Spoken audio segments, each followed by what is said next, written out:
Hello, my name is Angelica Davy, and I am back with a continuation of 99 Days by Katie Contague. And we had stopped at chapter 15. Well, day 15. Yeah, I stopped at day 15.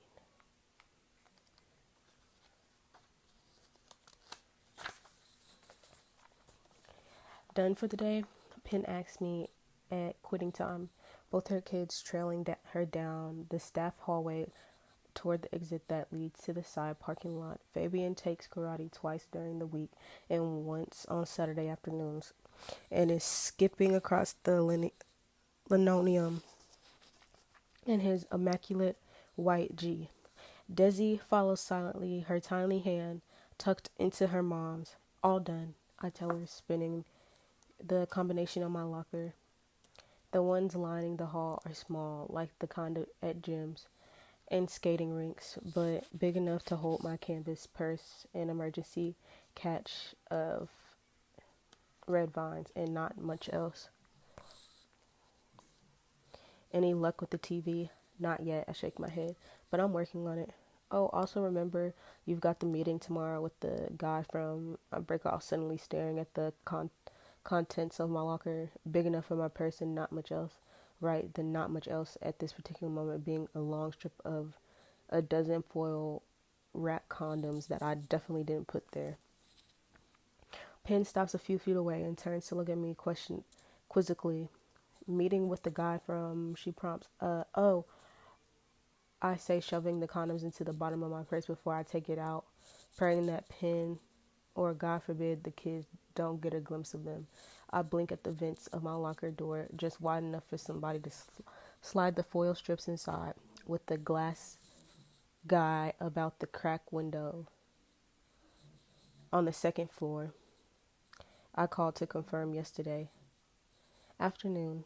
Good girl, Penn says, still looking at me a little uncertainly. Then, you coming? Yep, I managed. Fabian flings his tiny body against the push bar on the door, sunlight leaking into the hallway. Let's go. I wave goodbye to Penn and the kids across the blacktop to my car. It's sitting right under a pine tree where I left it this morning. Exactly the same, save a long jagged scratch along the side. Someone keyed my driver's side door. Good. Leaving a deep white scar clear across the body.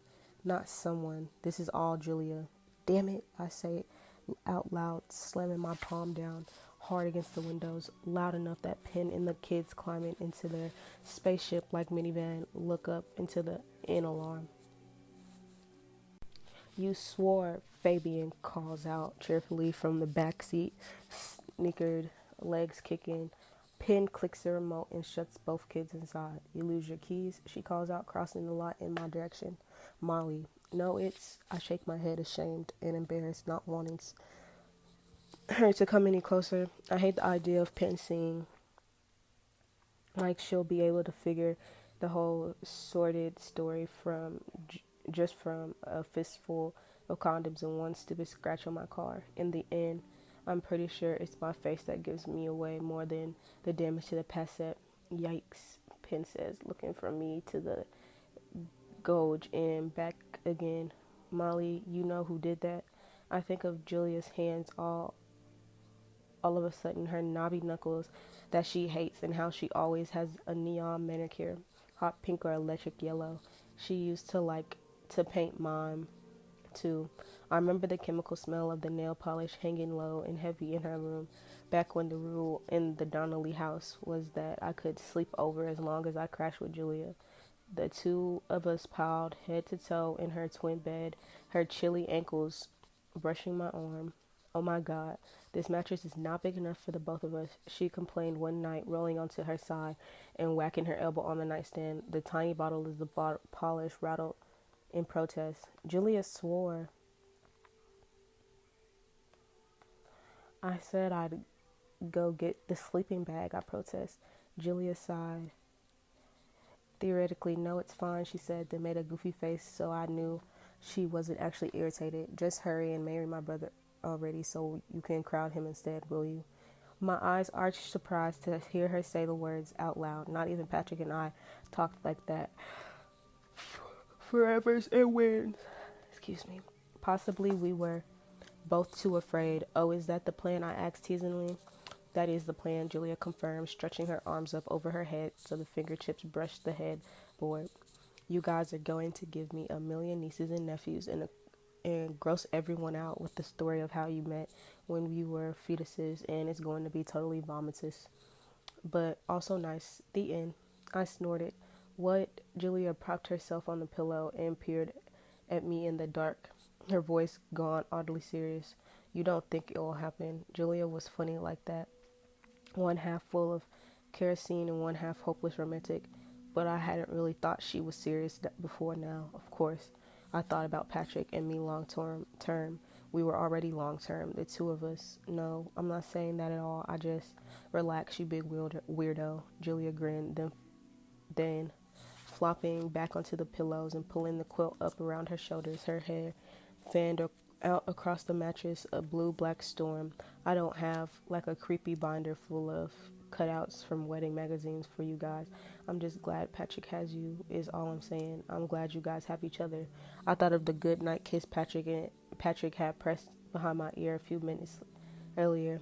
I thought of him breathing on the other side of the wall. This maybe a year after Chuck died. Everything barely scabbed over that feeling of needing to keep everything close. I'm glad we have each other too, I said. Good. She patted me on the shin. Through the blankets, cartoonish. Just try not to wake me up when you sneak out of the room to go bone. Oh, gross. But I was giggling. I remember, and Julia was giggling too, the sound of her laughter, the last thing I remember hearing before I fell asleep. Molly, pinned still, watching me curiously, like she's pretty sure that there's more to the story here. Hey, you okay? I nod resolute, resolutely the first time. I've lied to her. I can tell she doesn't buy it one bit. Just an accident. I tell her, brightly blinking back, stinging in my eyes and my senses. Nobody to blame but myself. Day 16. I stopped by French Roast the next morning on the way back from my run. Awkward or not, I need to talk to somebody about what's going on here, and Imogen's possibly the only girl in All Star Lake who isn't secretly for dishing out exactly what, applauding Julia for dishing out exactly what I deserve. I'm fully intending to throw myself on her mercy, but when I burst through the door of the coffee shop, I found her taking a break at one of the long wooden tables, sitting across from Tess with Celtic cross-spread of tarot cards laid out between them. My first instinct is to turn around and walk right back out, my skin going hot ice inside my t-shirt. I haven't seen Tess since the night of the party when I took off like my hair was engulfed. I haven't seen Tess since the night of the party when I took off like my hair was engulfed in flames. Our shifts hardly ever overlap.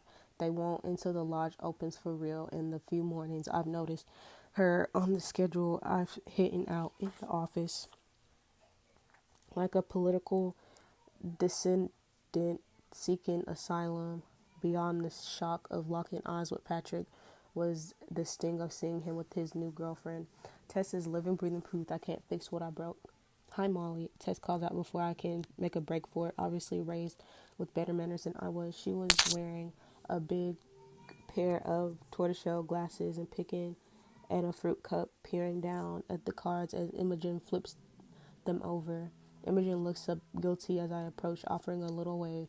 I'm not really doing that anymore. I think of her saying what she meant was she wasn't going to do it for me. Hi, guys. I offer a watery, pulpily smile and glance at the major arcana cards laid out on the table, justice and judgment, temperance and strength, and wonder what question Tess wanted answered. If there's anything she's unsure of at all, I wonder what things are like between her and Patrick. If he tells her stupid jokes when she's feeling worried, if he talks back to talks her back to sleep when she has bad dreams. I feel a fresh, familiar ache behind my rib cage, like re-tearing a muscle that never quite healed right. He's moved on. I remind myself quietly. Everyone has, except for me. Patrick has a new girlfriend now. Imogen has a new best friend. Bristol was supposed to be this great fresh start, but the reality is I was a ghost there too. I laid low. I did homework. I kept to myself. I thought of my time at boarding school like a jail sentence, and for the most part, it suited me just fine. More than 2 weeks at home now, though, and it occurs to me I'm still serving it out. I can't do yours after this, Imogen offers now, flipping over the 4 cups, laying it down on the table, an olive branch maybe, but I'm too exhausted and strung out to reach out and take it. I shake my head and hold up my wallet. There's no way I can tell her about Julia, I realize belatedly. I've got nobody to talk to here at all. I've got to run. I tell her, wanting to let the both of us off the hook. I lost her somehow. I was careless, same as I lost everything else I used to have. I don't need the cards to shine a light on things for me. I already know I'm a fool. Day 17. The next day, Gabe comes by the lodge with 2 cups of coffee and the hoodie I left at the party. Here you go, Cinderella, he announces. Fabian, who darted into pins, see me peer at us openly from behind one of the framed brocade sofas in the lobby. Cinderella left her shoe, I informed Gabe, turning Fabian around by the shoulders and sending him off to find his sister with a pat between the skinny wings on his shoulder blades, not her grotty tracksuit from freshman year. Gabe grins. I'm familiar with the fairy tale. Thank you. Thank you, I correct, for picking it up and everything. I'm busy myself with the plastic lid on the coffee cup taking way longer than I need to pull it back. I know in theory there's no reason to feel embarrassed in front of Gabe. If I'm a slut, he's a slut, right? All of this pisses me. All the piss and vinegar that had me agreeing to come to the party to begin with feels like it's been bleached out by everything that's happened in the last few days. Like there's no fight left inside me at all. Nobody's putting condoms in Gabe's locker, I don't think. Hey there. If he can read my thoughts, Gabe takes a step towards me, ducking his face to meet my gaze. We're on the same team, remember? You and me. He scrubs at his neck, shakes his head a little. Look, I know you got the brunt of the bullshit when everything hit the fan, and I should have said something way before now. It's messed up that I didn't, but you and me this summer and whenever else, we're on the same team. This makes me smile in spite of myself, and a warm please flush.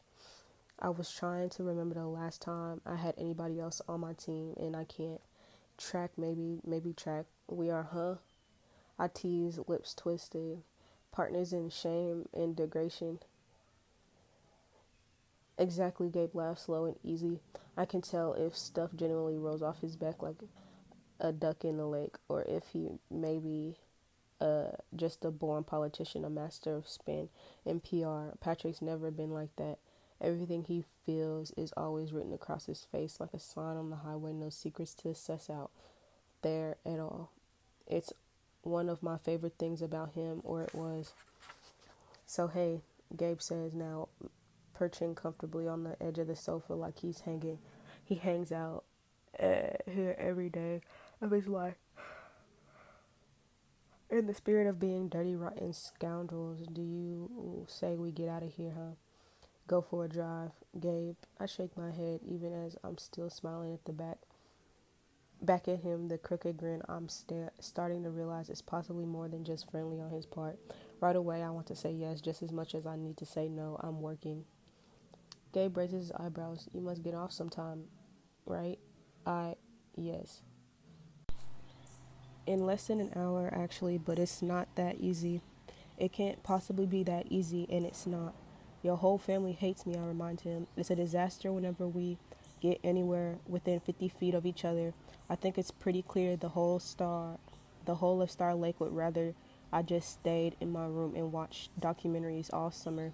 I mean, There's one about farmers who grow giant pumpkins for cash prizes that I'm really looking forward to. So Gabe just looks at me patient, like someone who willing to wait on me.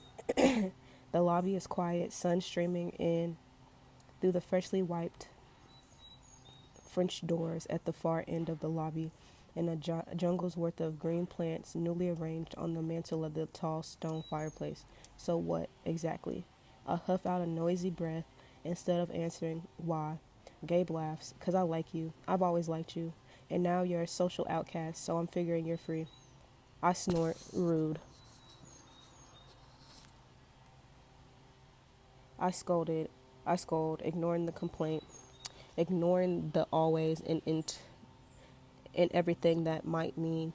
What happened to the being on the same team?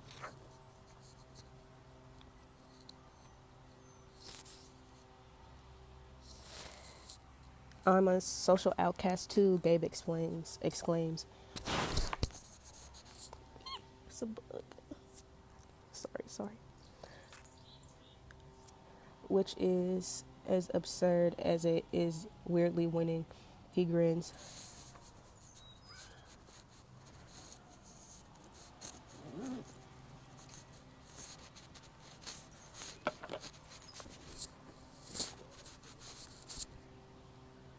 Wide and pleased when I crack up. Come on, he says, like he senses he's got me. Nobody will see. You can crouch down in the seat until we get to the highway. Wear a disguise, those glasses with the nose attached, maybe. I suggest, shaking my head and smiling. Screw it. A tiny voice inside my head is saying, the same voice, just maybe, that told me to go to the party at the lake. Almost everybody in this whole town hates me or is totally indifferent. Everyone, it feels like, except for Gabe. Molly, he says, echoing my tone exactly. Trust me, so do I. So I do, my bad. We drive an hour to Martinville with the windows of the station wagon rolled down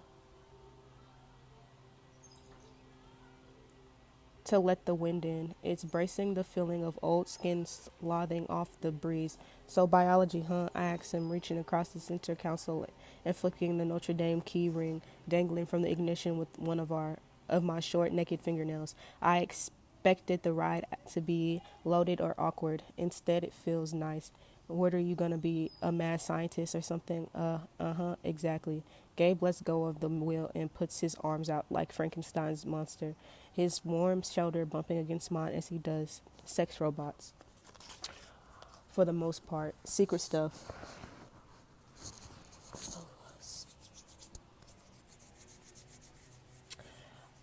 Like with wizards. Then I'm laughing. Nah, I'm preemed.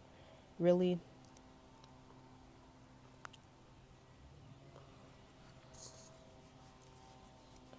I'm that surprises me for some reason. I always thought of Julia, the brains of the Donnelly family. Gabe had the personality, Patrick had the soul. What kind? I'm pre-med. I'm sorry. He has said I'm pre-med. Excuse me for that. What kind? Cardiologist, he says immediately, then huffs out a weary little breath and shakes his head at the windshield. I guess it's kind of lame and obvious. Why, huh? Ladies and gentlemen, this kid's dad kneeled over from a heart attack. Behold, as he works out all his issues in the world most obvious ways. I've never heard Gabe talk about his dad before. I don't know why. I always thought of Chuck's death as Patrick's loss more than anyone else's because I felt it from him most. I guess because Patrick was my favorite Donnelly, and so somewhere in the back of my unconscious head, I'd always assume he must be Chuck's also. That was the great thing about Chuck, though. Why 600 people showed up at his funeral. Everybody he knew thought they were his favorite. That just the kind of person he was. Not the most obvious, I tell Gabe now, tilting my head to look at him in profile. The sun makes dappled patterns on the smooth skin of his cheeks and forehead. His nose is very, very straight. The most obvious would be joining a band that makes him laugh. True, he allows signaling to pull off the parkway. Joining a band would be worse. We get lunch at the drive-through burger joint not far from the exit. Wax paper sacks full of french fries and tall plastic cups of iced tea.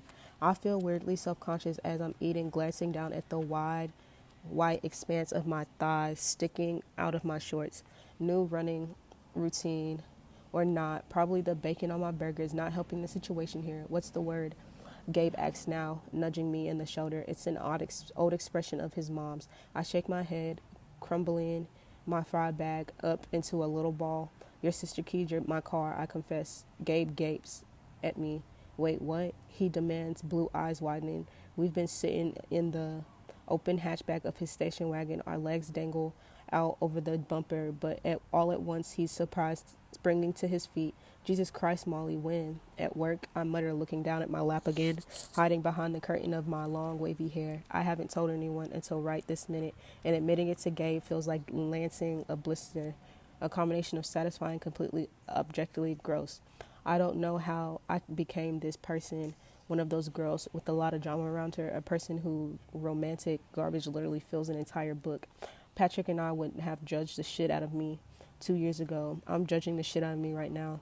Gabe doesn't seem to be, though. When I glance out from behind my waterfall of hair, his face is painted with anger, but it's definitely not directed at me.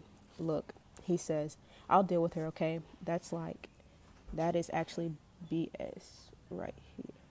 Right there, Julia gets away with murder sometimes. And like I've been trying to go easy on her lately because of. Gabe breaks off, shaking his head. Whatever, I'll handle her. No, no, no, I protest, scrambling out of the hatchback myself. God, that would only make it worse if Gabe got in the middle. Maybe it's fair. Maybe it isn't.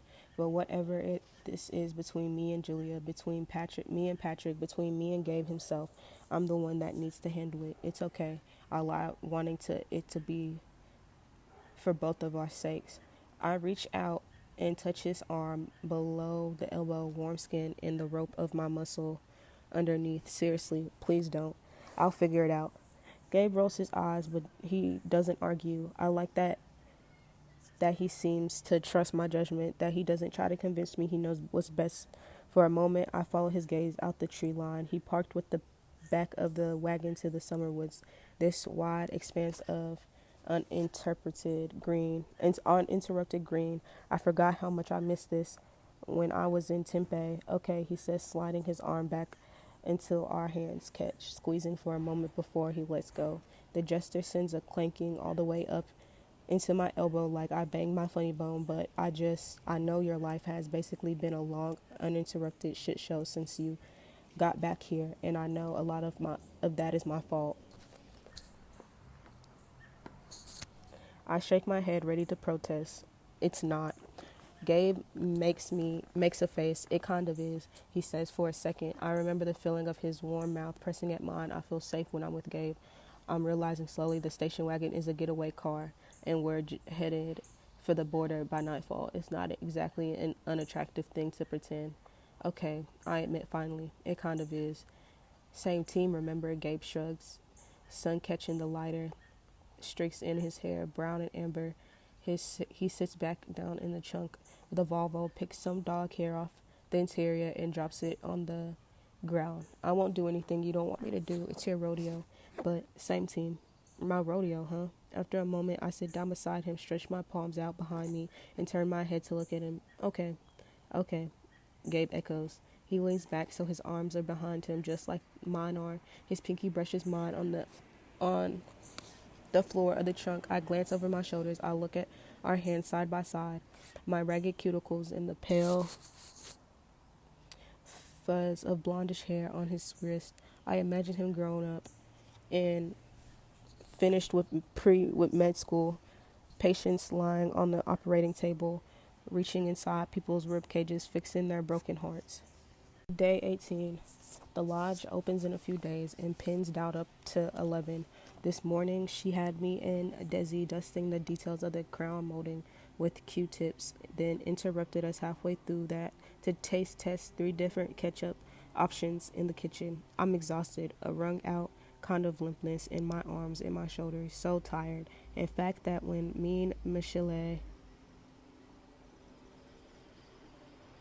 waves to me in the hallway on on my way back on my way to the time clock, I'm stupid enough to wave back in the moment before she turns her head and flips me off instead. Night bitch, she sings songs cheerfully, the door slamming behind her as she goes. Nice, I mutter, rolling my eyes, even as I feel the familiar heat of shame flooding my face. All I want to do is go home and crash without speaking to another human person, but when I grab my bag out of my locker and head for the exit, I find Tess already punching her card. Long day, she asks, looking pretty wiped herself. I can only imagine the pool duties were today if she had to scrub tile grout or the toothbrush or something. Tess is wearing shorts and a Star Lake Lodge t-shirt with the old logo on it. One she must have found floating around the hotel somewhere. Her hair in a messy knot on the top of her head. She doesn't look like a supermodel or anything. Isn't tall or extraordinary pretty. It makes her a lot harder to hate. Long day, I echo, punching my card and slipping it into the appropriate slot. The time clock dates way back to the 60s. I start to wave goodbye, feeling awkward just being around her, but Tess holds up a hand so I'll stay. Look, Molly, she says, shrugging her broad athlete shoulders. She's holding a half-eaten peach in one hand. I guess I just want to say, she breaks off, God, this is awkward. This is really awkward, right? That makes me smile a little, I admit. Okay, Tess says, well, we're in it now, so I'm going to push through. I guess I just wanted to say that I know it's weird between us, but like we work together, we're going to see each other, so a lot now that we're opening, and I just whatever happened before I moved here, you definitely never did anything to me, you know. And even though she stops again, wrinkling her nose up, I hope you feel the same way about me. Right away, I feel enormously grateful and also 2 inches tall. I thought you hated me, I blurt, blinking at her in the bright lights of the staff hallway. I mean, I read the book, Tess confesses. And I mean, Patrick told me. I cut her off with a nod. Yeah, but I definitely don't hate you. I was kind of scared of you, to be honest. Seriously, I gaped. Why? I said, I have no friends. Have you noticed I have no friends? You have Gabe, Tess points out. Then, like, she realizes that's possibly not the best example of to be using, and your pen's favorite, clearly.